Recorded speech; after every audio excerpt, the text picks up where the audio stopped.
안녕하세요. 오늘도 사연 살롱을 찾아주셔서 감사합니다. 저는 친정엄마와 함께 살면서 딸아이를 키우고 있어요. 집에 여자만 셋이다 보니까 하루 종일 수다 떠는 게 주요 일과지만 그래도 꽤 재미있게 살고 있죠. 가족 구성원을 보고 짐작하셨겠지만 저는 한부모 가정의 가장이에요. 요즘 세상에 이혼이 흠도 아니고 제가 잘못해서 헤어진 것도 아니라 부끄럽진 않아요. 누가 남편은 뭐하냐고 물을 때면 전 숨기지 않고 솔직하게 이혼했다고 말해요. 그런데 가끔은 이혼 사유까지 꼬치꼬치 캐묻는 사람들도 덜어 있어요. 그럴 때면 전 이렇게 말을 하죠. 제가 남자 보는 눈이 없어서요. 남편은 바람둥이의 쓰레기였죠. 그러면 열이면 열 힘들었겠다고 그동안 고생 많았겠다고 말하곤 더 이상은 묻지 않더라고요. 정확한 이혼 사유는 남편의 외도였어요. 지금 생각해도 치가 떨리는 일이죠. 다행히 어느덧 딸이 엄마를 이해할 나이가 되어서 이제는 속상했던 지난날을 딸 앞에서 넋두리하곤 한답니다. 남들이 들으면 자식 앞에서 그게 무슨 추태냐 하겠지만 남편은 저뿐만 아니라 딸아이에게도 상처를 주었죠. 우리 모녀에게 씻을 수 없는 상처가 된 지난날을 털어보려고 사연을 보내게 되었어요. 저는 가난한 집안에서 태어났어요. 3남매의 장녀로요. 가난한 집안의 장녀의 삶이 어떤지는 다들 아실 거예요. 말 그대로 저는 살림 미천이었고요. 그럼에도 늘 희생을 강요받았고요. 학창시절부터 늘 돈에 쪼들려 사시는 부모님을 보며 일찌감치 꿈을 접었어요. 그 대신 돈을 벌어야겠다는 생각을 했죠. 그래서 중학생 때부터 닥치는 대로 아르바이트를 했어요. 고등학교를 졸업하면 바로 취업할 생각이었죠. 그렇게 돈에 집착하게 된 이유는 바로 동생들 때문이었어요. 밑으로 동생이 둘이었던 저는 어떻게든 동생들을 대학에 보내고 싶었거든요. 그래서 꿈도 포기한 채 어른이 될 날만을 기다리고 있었어요. 특성화 고등학교에 진학한 저는 성적이 좋았던 덕에 졸업과 동시에 한 기업에 취직을 할 수 있었어요. 돈 버는 게 쉬운 일은 아니더라고요. 하지만 제 월급이 집안 살림의 보탬이 되었기에 보람은 있었죠. 그런 저를 보며 부모님은 늘 미안해 하셨어요.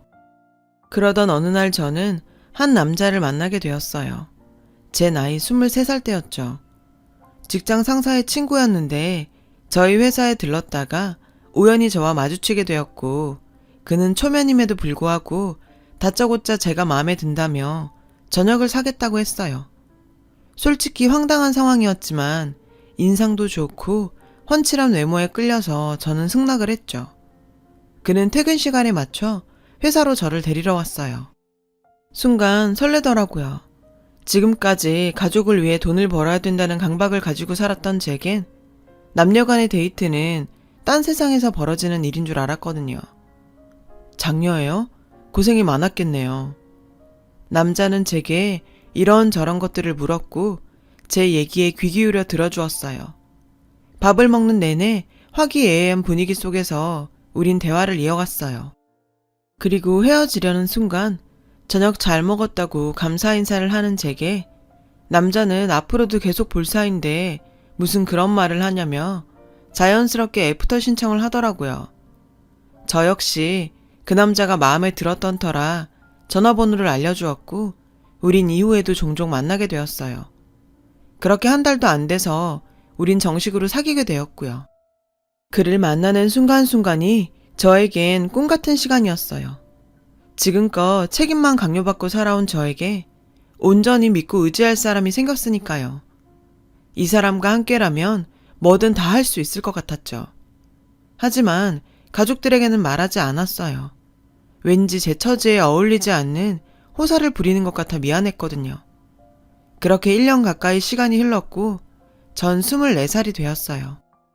어느 날 업무 중에 몸이 좀 이상하다는 걸 느꼈어요. 평소와 달리 몸이 나른하고 졸음이 몰려오더라고요.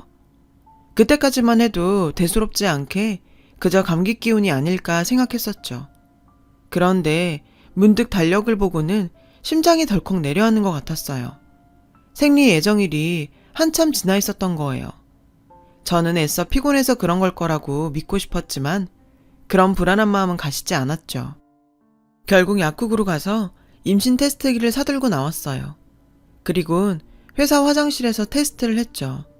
선이 나타나기 전까지 얼마나 심장이 쿵쾅거리던지. 그리고 마침내 붉은 선이 떠올랐어요. 2줄이었죠. 임신을 한 거예요. 그 순간 눈앞이 캄캄하더라고요. 남친이 임신 사실을 듣고 어떤 반응을 보일지 몰랐으니까요. 아이 먼저 가졌다고 하면 나를 버리고 떠나는 거 아닐까? 그 사람도 아직 20대 후반인데 앞길이 창창한 사람이 나와 아이를 책임지려고 하겠어? 머릿속엔 갖가지 생각들로 가득했어요. 하지만 언제까지고 숨길 수만은 없는 노릇이었기에 결국 얘기하기로 마음을 정했죠. 퇴근을 하자마자 그에게 전화를 해 만나자고 했어요. 알겠다고 하더군요. 카페에서 남친을 기다리는 내내 얼마나 떨렸는지 몰라요. 마침내 그가 나타났고 평소와 다름없는 모습이었죠. 저는 망설이다가 테스터기를 꺼냈어요. 나 임신했어. 전 폭탄 같은 말을 던져놓곤 불안한 표정으로 남친을 바라봤어요. 그런데 정말? 잘됐다. 나 늘 생각했었어. 너랑 결혼해서 가정 꾸리고 싶다고. 제 걱정과는 다르게 남친이 엄청 기뻐하더라고요. 정말 다행이었죠. 덕분에 조금은 안심이 됐거든요. 남친은 모든 걸 다 자기한테 맡기라고 했어요. 걱정은 됐지만 그러기로 했죠. 그날 이후 모든 일이 일사천리로 진행되었어요. 물론 저희 부모님은 뒤집어지셨죠. 큰딸이 남자 만나는 것도 몰랐는데 애까지 가져선 결혼한다니. 당연히 기절초풍할 일이었죠. 남친은 그런 저희 부모님께 저와 아이를 책임지고 행복하게 하겠다며 결혼을 허락해달라고 부탁드렸어요. 진심 어린 모습에 부모님은 결국 허락해 주셨어요. 얼마 뒤 저도 남친 집으로 인사를 갔어요. 남친한테는 미로 형이 한 명 있는데요. 회사 일로 바빠서 만나지는 못했어요. 예비 시부모님만 만나뵐 수 있었죠. 저희 임신 소식을 이미 들으신 터라 최대한 조심스럽게 대해주시는 것 같더라고요. 들어보니 집안 형편이 넉넉지 않은 것 같더구나. 그래서 말인데 예단이나 예물은 하지 않았으면 한다. 솔직히 전 어머님 말씀에 한시름 놓을 수 있었어요. 내심 돈 걱정을 하고 있었거든요. 아무래도 부모님 도움 없이 제 손으로 해가야 했으니까요. 임신 탓에 결혼은 빠르게 진행되었어요. 스드메는 남친이 준비해준 대로 했고 신혼집을 구할 시간이 없어서 당분간 시댁에서 살기로 했어요. 아기 태어나면 그때 분가하기로 했죠. 솔직히 저는 시집살이에 대해 불만을 얘기할 상황은 아니었어요. 이 결혼에서 제가 한 게 아무것도 없었으니까요. 배가 불러오기 전 결혼식을 치렀습니다. 결혼식은 꽤나 크게 치렀어요. 아버님의 사업 덕에 많은 손님들이 오셨어요. 그래도 난데없이 24살밖에 안 된 딸을 시집 보내게 된 부모님 얼굴에 기쁨보다는 걱정이 더 많이 보였죠. 반면에 저는 살짝 들떠 있었어요. 부모님과 동생들한테는 미안하지만 어깨에 짊어지고 있던 짐을 내려놓은 것처럼 시원하기도 했죠. 더 이상 내가 책임지는 입장이 아닌 누군가의 보호를 받는 입장이 되었다고 생각하니 가슴을 누르던 돌이 빠져나간 것 같았거든요. 든든한 남편, 예쁜 아기와 함께 행복한 가정을 꾸리고 살 거라고 생각했어요. 신혼여행에서 돌아온 우리 부부는 바로 시댁에 들어가 신혼생활을 시작했어요. 그리곤 태교를 위해 회사에 휴가를 신청하려고 했죠. 남편이 먼저 권한 일이었어요. 지금 생각하면 그때 무슨 생각으로 그랬을까 싶기도 합니다. 저를 위한 일은 아니었을 것 같아서요. 여튼 그 얘기를 들으신 시어머니께서 펄쩍 뛰시더라고요.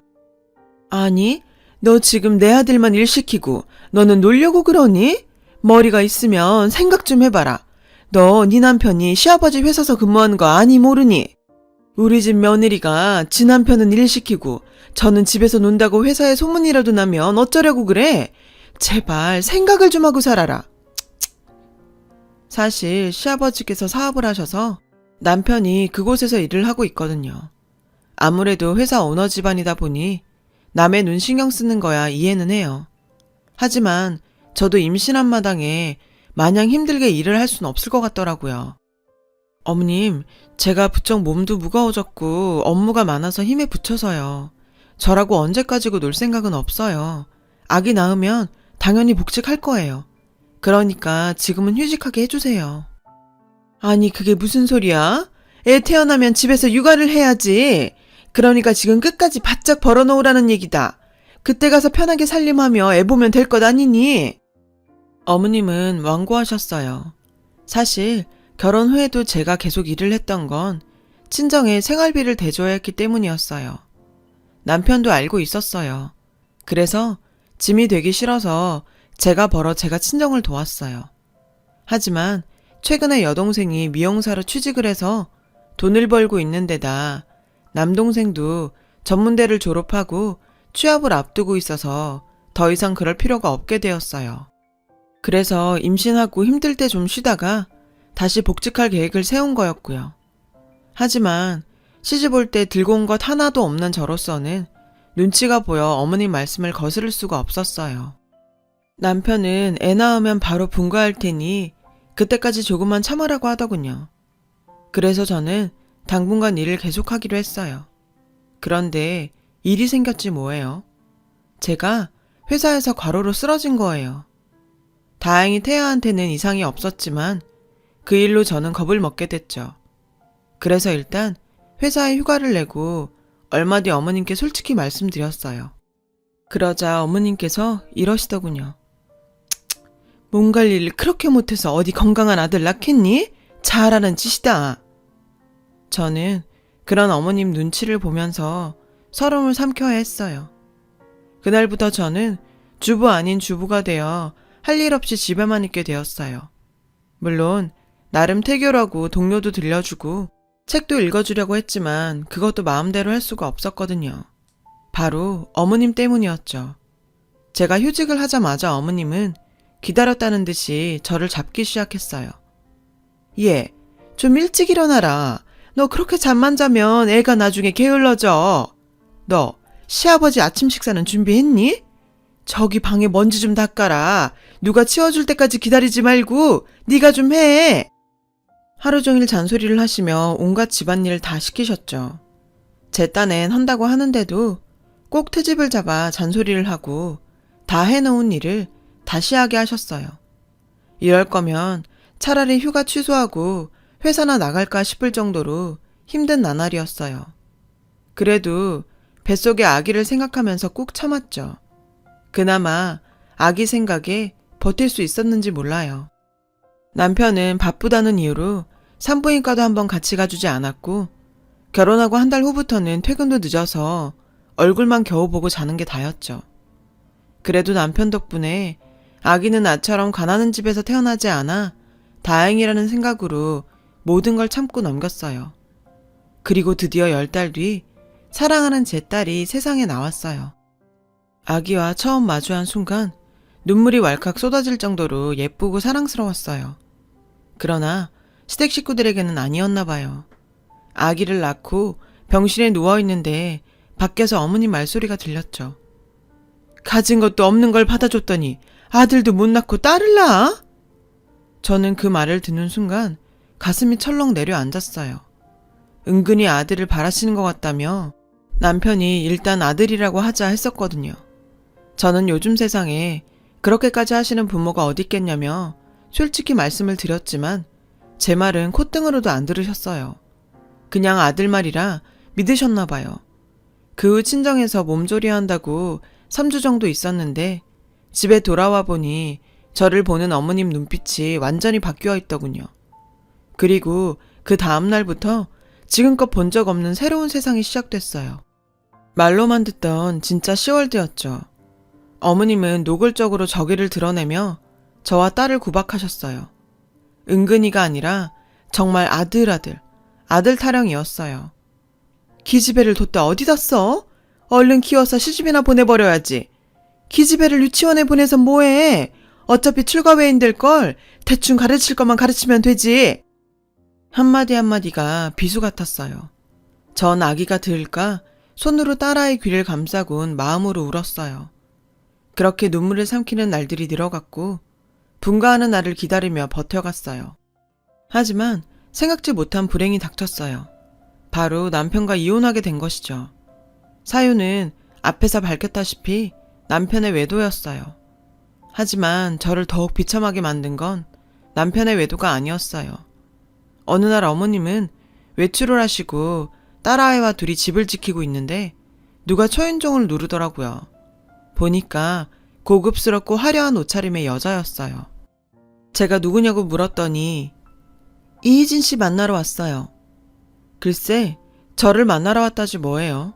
그 말에 전 문을 열어주었어요. 그랬더니 그 여자는 당당하게 집 안으로 들어와선 턱하니 거실 소파에 앉더라고요. 나 그쪽 남편이랑 만나는 사이예요. 저는 그게 무슨 말이냐고 물었고 그 여자는 친절하게도 차근차근 설명을 해주더라고요. 잘 들어요. 매도 먼저 맞는 게 낫다 싶어서 내가 먼저 온 거니까. 나 그쪽 남편이랑 만난 지 1년 다 되어가요. 당신 남편이 결혼하자고 프로포즈까지 한 상태고요. 물론 유부남인 거 알고 시작했어요. 그 사람이 그러더라고요. 부인이랑은 곧 이혼할 거니까 자기랑 결혼하자고. 이런 얘기 남편한테 듣는 것보단 나한테 듣는 게 낫지 않아요? 손이 부들부들 떨리고 심장에 요동을 쳤어요. 참으려고 해도 나도 모르게 눈물이 흘렀죠.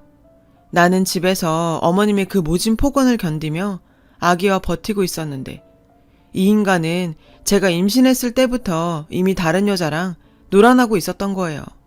무엇보다 화가 나는 건 내 앞에 앉은 상간녀가 어이없게도 날 가엾다는 듯 바라보고 있다는 거였죠. 그날 밤 퇴근하고 돌아온 남편을 붙잡고 추궁했어요. 남편은 당황한 기색이었지만 이내 순순히 인정을 하더군요. 그리곤 작정한 듯 떠들었어요. 위자료라면 섭섭치 않게 챙겨줄게. 그러니까 이혼해주라. 애도 내가 잘 키울 테니 걱정 말고. 아이를 데려간다는 말에 전 꼭지가 확 돌았어요. 절대로 어머님이 있는 집에 내 딸을 남겨놓을 순 없었거든요. 그건 절대 안 돼. 내 배 아파 낳은 내 딸이야. 누구 맘대로 당신이 키운대? 다른 건 몰라도 아이는 안 돼. 그러자 남편이 절 보고 한심하다는 표정을 지으며 그러더군요. 솔직히 네가 가진 게 뭐가 있어? 애 교육은 제대로 시킬 수 있을 것 같아? 그래, 우리 엄마가 손주 욕심 있는 거 나도 인정해. 그래도 여기 있으면 먹고 사는 거 걱정 안 해도 되잖아. 그리곤 절 위로한답시고 그러더군요. 걔 좋은 여자야. 겉모습이 화려해서 그렇지 착하고 아이도 잘 돌본다고. 우리 애도 자기 딸처럼 돌봐주겠다고 이미 약속까지 했어. 기가 막히고 어이가 없어서 저는 소리를 질렀어요. 미친 소리 하지 마. 내 딸 절대 못 줘. 그러자 남편은 며칠 뒤 보란듯이 이혼 소장을 제게 보냈어요. 저는 법원을 들락거리며 양육권을 얻기 위해 최선을 다했어요. 하지만 남편에 비해 경제력이 없었던 저는 양육권을 뺏기고 말았어요. 그렇게 저는 위자료만 받고 이혼을 하게 되었어요. 딸아이 첫 돌도 치르지 못한 시점이었죠. 남편은 위로랍시고 아이는 정기적으로 볼 수 있게 해주겠다고 선심을 쓰더군요. 저는 그렇게 피눈물을 흘리며 친정으로 돌아왔어요. 친정 부모님은 저의 불행이 모두 당신들 탓이라며 자책을 하셨어요. 그 후로 남편은 약속대로 교섭일마다 딸아이를 보여주긴 했어요. 남편은 자기 새 부인과 함께 치른 돌사진을 보여주더군요. 그런데 그날을 끝으로 남편에게선 더 이상 연락이 오지 않았어요. 전화번호를 바꿨는지 없는 번호로 나오더군요. 하는 수 없이 전 무작정 시댁으로 찾아갔어요. 이혼한 지 반년 만이었죠. 어머님은 여전히 절 못마땅한 눈빛으로 보시며 이러시더군요. 우리 아들 미국 갔다. 거기서 새아기랑 네 딸 데리고 살 거다. 그러니 더 이상 찾아올 것 없다. 하늘이 무너지는 것 같았어요. 왜요? 왜 제 딸을 저한테 말도 없이 자기들 멋대로 미국에 데려가요? 그런 일이 있으면 저한테 말은 해야죠. 당장 그 사람 전화번호 가르쳐 주세요. 고마운 줄도 모르고 어디서 큰 소리야. 니들 어차피 끝난 사이 아니니? 이참에 너도 정 떼고 새 인생 살라고 배려해주면 고맙습니다 하고 떨어질 일이지. 어디 와서 행패야? 어머님은 절 문 밖으로 쫓아내셨어요. 그리고는 다시는 문을 열어주지 않으셨죠. 집으로 돌아온 저는 엄마를 붙잡고 한참을 울었어요. 마음 같아선 당장 미국으로 쫓아가서 내 딸을 찾아오고 싶었지만 간다고 만날 수 있는 것도 아니어서 마음만 졸이며 남편한테 연락이 올 때까지 기다릴 뿐이었어요. 그렇게 전 한동안 알아 누웠어요. 뭘 먹으면 다 개워내고 몸도 마음도 황폐해진 저는 결국 삶의 의지마저 잃어갔어요. 그런 딸을 지켜볼 수밖에 없었던 저희 엄마는 눈물로 밤을 지새우셨죠. 그렇게 삶의 희망을 놓은 어느 날 일이 터졌어요. 저희 아빠가 시댁에 가서 손녀딸을 내놓으라고 난동을 부리신 거예요. 죽어가는 딸을 보며 참을 수 없었던 거죠. 시어머님은 그런 아빠를 고소했고 제 동생들은 시댁에 찾아가 손이 발이 되도록 빌어서 겨우 합의를 했어요. 그런 모습을 보고 전 마음을 다잡았어요. 가족까지 상처 입힐 수는 없으니까요. 죽어라 열심히 살아서 언젠가 내 딸을 꼭 찾겠다고 다짐했죠. 저는 다시 회사에 다니며 복귀를 하려다가 이혼 소문이 나는 바람에 눈치가 보여 그냥 사직을 했어요. 다행히 경력을 인정받아 새 직장을 구할 수 있었죠. 저는 야근도 마다 않고 열심히 일했어요. 틈틈이 영어 공부도 했고요. 제게 남은 딸아이의 흔적은 신생아 때 병원 팔찌를 차고 찍은 사진과 발도장이 찍힌 종이 한 장뿐이었어요. 전 그걸 보며 버티며 살아갔어요. 그렇게 8년이란 시간이 흘렀고 저는 회사에서 승진해서 안정적인 생활을 하게 되었죠. 덕분에 집안 형편도 나아졌고요. 두 동생들 역시 자리 잡아서 성실히 살고 있었고요. 하지만 모든 게 좋아진 건 아니었어요.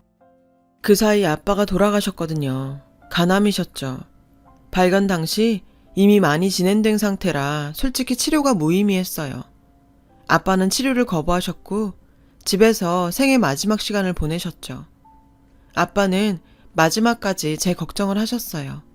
애비로서 제게 해주신 게 없다시며 하늘나라에 가서라도 제 딸을 지켜주시겠다고 약속까지 하셨죠.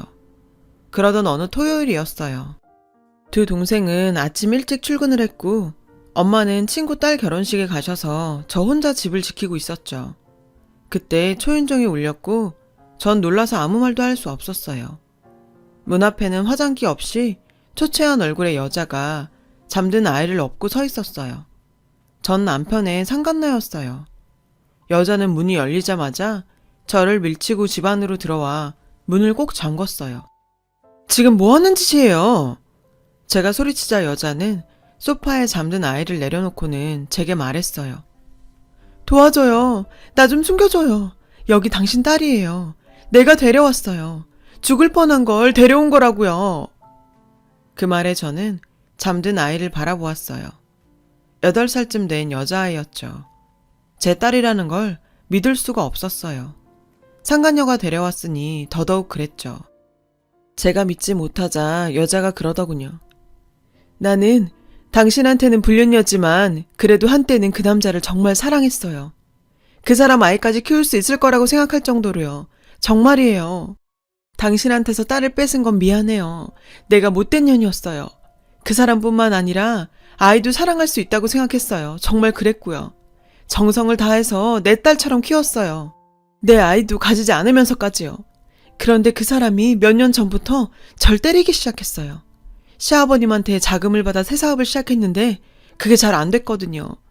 아버님이 지원을 끊으시자 남편은 술에 빠져 지냈고 그때부터 변했어요. 그 사람 손에 무언가 들렸는데 번쩍이는 게 무기인 것처럼 보였어요. 그게 진짜 총인지 아닌지는 모르겠지만 그 순간 언제고 이 사람 손에 죽을지도 모르겠다는 생각이 들더군요. 당신한테 죄를 지어서 벌 받는 게 아닌가 생각했어요.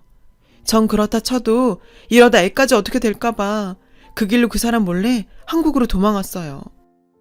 그 여자의 얘기에 전 충격을 받았어요. 제가 알던 남편이 맞나 싶더군요. 아무리 저와는 안 좋게 헤어졌다지만 사람을 때리고 무기까지 들 정도의 인간 말종이라니.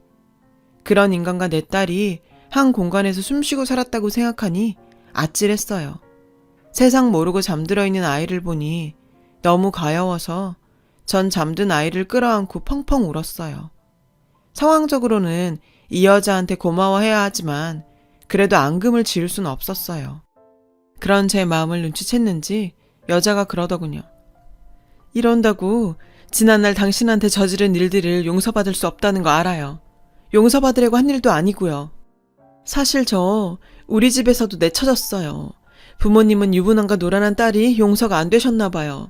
그럴 만도 하죠. 이번에 한국 와서도 찾아가 봤지만 이혼하기 전엔 절대 못 받아주시겠대요. 저라고 이혼 안 하고 싶겠어요? 누구보다도 원한다고요. 여자는 감정이 복받치는지 잠시 말을 잇지 못했어요. 잠시 뒤 여자는 제게 쇼핑백 하나를 내밀었어요. 맞을 때 찍어둔 동영상이에요. 맞은 상처를 찍어둔 사진도 있고요. 그거면 친권과 양육권 받아낼 수 있을 거예요. 사랑스러운 아이예요. 눈에 넣어도 아프지 않을 만큼. 그동안 미안했어요. 여자는 울먹이며 무릎을 꿇었어요. 전 가만히 보다가 여자의 손을 잡았어요. 우리가 비록 악연으로 만났지만 이제는 다 잊고 살아요. 내 딸 잘 키워줘서 고마워요. 그렇게 저와 여자는 서로의 상처를 위로하고 위로받았어요. 둘 다 남자 잘못 만난 죄로 악연을 맺었지만 딸아이로 인해 우린 화해할 수 있었죠. 전 여자한테 그 사람과 정리되면 언제 얼굴 한번 보자고 연락하라고 했어요. 여자는 그러겠다고 하더군요. 그렇게 여자는 자리에서 일어났고 현관문을 나설 때까지도 아이에게서 눈을 떼지 못했어요. 두 눈에는 눈물이 가득 고여 있었죠. 그 모습에 그동안 이 여자가 내 딸을 얼마나 사랑해 주었는지 알 수 있었어요. 그래서 더욱 안심이 되더라고요. 그날 이후 모든 게 쏜살처럼 지나갔어요. 깨어난 아이는 엄마를 찾았고 저는 내가 진짜 엄마고 앞으로 같이 살아야 한다는 걸 알리느라 고생을 했죠. 여자는 아이의 적응을 위해 종종 찾아와 도움을 주었어요. 딸아이가 저를 받아들이기까지는 시간이 꽤 걸렸어요. 다행히도 아이는 어른스럽게 받아들였죠. 그리고 얼마 뒤 전 남편이 한국으로 돌아왔어요. 그리고 본격적으로 그 여자와의 이혼 소송이 시작됐고 동시에 저와의 친권과 양육권 싸움도 시작됐어요.